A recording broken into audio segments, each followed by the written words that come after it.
الحمدللہ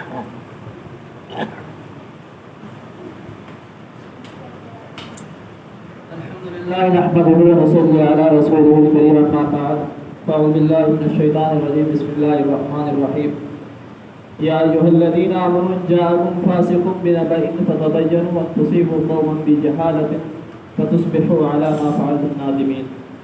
صدق اللہ العظیم۔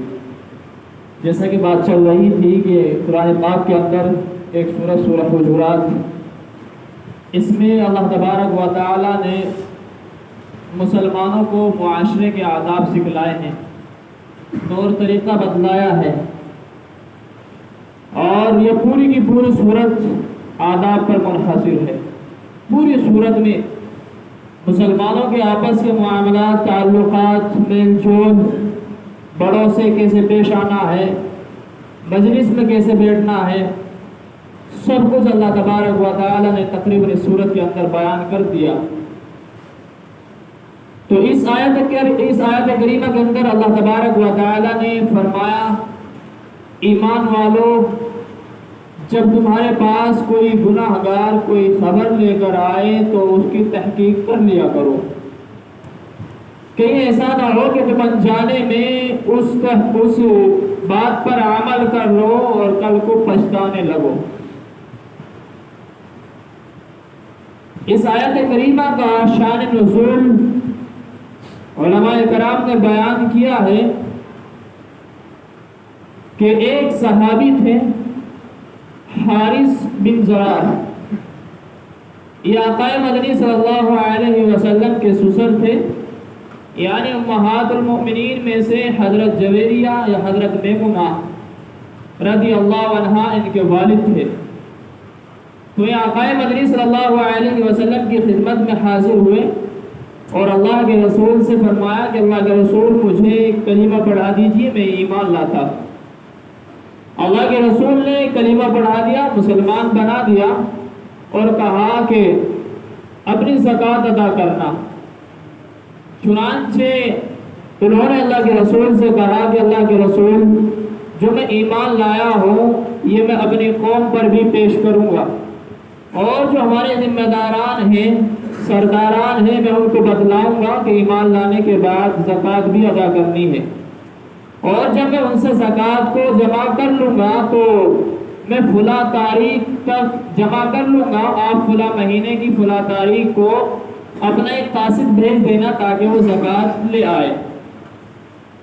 چنانچہ انہوں نے اپنے قوم پر جا کر اسلام کو پیش کیا، اور ان کی قوم کے سرداران مسلمان بن گئے۔ تو انہوں نے کہا کہ بھائی زکوٰۃ بھی ادا کرنی ہے، اسلام کا ایک فریضہ ہے، حالانکہ ہم نہیں آج جانتے ہو کہ زکوٰۃ بھی اہم فریضہ ہے۔ چنانچہ انہوں نے جمع کر لیا اور کہا کہ اللہ کے رسول کا ایک قاصد آئے گا تو ان کو ہم یہ مال، یہ پیسہ دے دیں گے۔ چنانچہ تاریخ آئی، وہی دن آیا، تو اللہ کے رسول صلی اللہ علیہ وسلم کی طرف سے قاصد جس کا نام ولید بن عقبہ رضی اللہ عنہ گئے زکوٰۃ لینے کے لیے، اور یہ ولید بن عقبہ جو ہے راستے میں پہنچے اور اس بستی کے قریب پہنچے تو ان کی نظر پڑی کہ گاؤں والے باہر جمع ہیں۔ تو ان کی ایمان لانے سے پہلے یا اس واقعے سے پہلے اس بستی والوں سے دشمنی تھی۔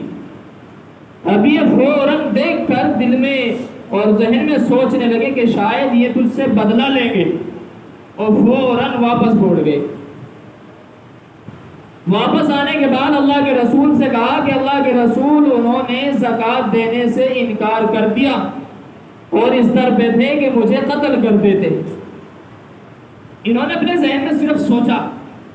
چنانچہ اللہ کے رسول کو بڑا غصہ آیا، اور اللہ کے رسول نے حضرت خالد بن ولید رضی اللہ تعالیٰ عنہ سے کہا کہ جاؤ مجاہدین کا ایک لشکر لے جاؤ اور ان کو تہس نہس کر دو۔ جب انہوں نے زکوٰۃ دینے سے انکار کر دیا تو گویا مسلمان نہیں رہے، مرتد ہو گئے۔ اب ان کو جاؤ ان سے جہاد کرو۔ لیکن اللہ کے رسول نے ساتھ میں یہ بھی فرما دیا، یا قرآن پاک کی آیت نازل ہو گئی اور اللہ کا اعلان ہو گیا کہ جانے سے پہلے یا کام کرنے سے پہلے ذرا اس کی تحقیق کر لیجیے۔ چنانچہ اللہ کے رسول نے حضرت خالد بن ولید سے کہا کہ جب جاؤ گے اور بستی کے قریب پہنچو گے تو اپنے جاسوس بھیج کر وہاں کی اس بات کی تحقیق کر لینا۔ چنانچہ حضرت خالد بن ولید رضی اللہ تعالیٰ لشکر کو لے کر روانہ ہوئے، بستی کے قریب پہنچے تو دیکھا کہ جمع ہے، تو ان سے پوچھا کہ آپ لوگ کیسے جمع ہو؟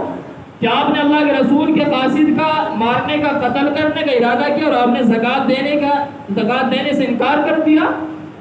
تو اس صحابی نے کہا، حارث بن زرار نے، کہ خدا کی قسم، اللہ کی قسم، میں نے ایسا نہیں سوچا، اور وہ یہاں تک آیا بھی نہیں، اور نہ ہم نے انکار کیا نہ ہماری ملاقات ہوئی۔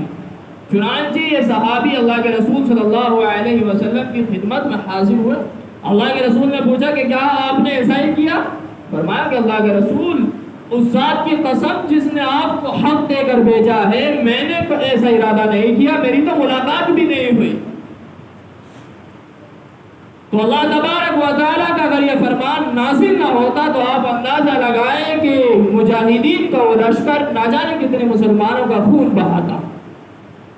اسی لیے اللہ تبارک و تعالیٰ نے فرمایا فَتُصْبِحُوا عَلَى مَا فَعَلْتُمْ نَادِمِينَ، کہ کہیں تم بغیر تحقیق کے اس بات پر اگر عمل کر لو گے اور تم نے اس شخص کو یا اس قوم کو نقصان پہنچا دیا تو کل کو پچھتاؤ گے۔ یہ پوری امت کے لیے اور پوری انسانیت کے لیے اور پورے ایمان والوں کو سبق ہے۔ آج اسی کمی کی وجہ سے خاندان تہس نہس ہے، مسلمان قوم تہس نہس ہے، آپس میں اگر گھرانے میں توڑ ہے تو یہی وجہ ہے کہ اگر بھائی کو کسی کام پر دیکھا تو انسان بھائی اس کی تحقیق کرنے سے پہلے اس پر عمل کر لیتا ہے کہ ہاں اس نے ایسا ہی کیا ہوگا۔ اس لیے قرآن ہم سب کو سبق دیتا ہے کہ ایمان والو، اگر تمہارے پاس کوئی جھوٹی یا سچی کوئی خبر لے کر آئے تو اس کی تحقیق کر لو، جب اس پر عمل کرو۔ اللہ تبارک و تعالی ہم سب کو عمل کرنے کی توفیق عطا فرمائے۔ وآخر دعوانا الحمدللہ رب العالمین۔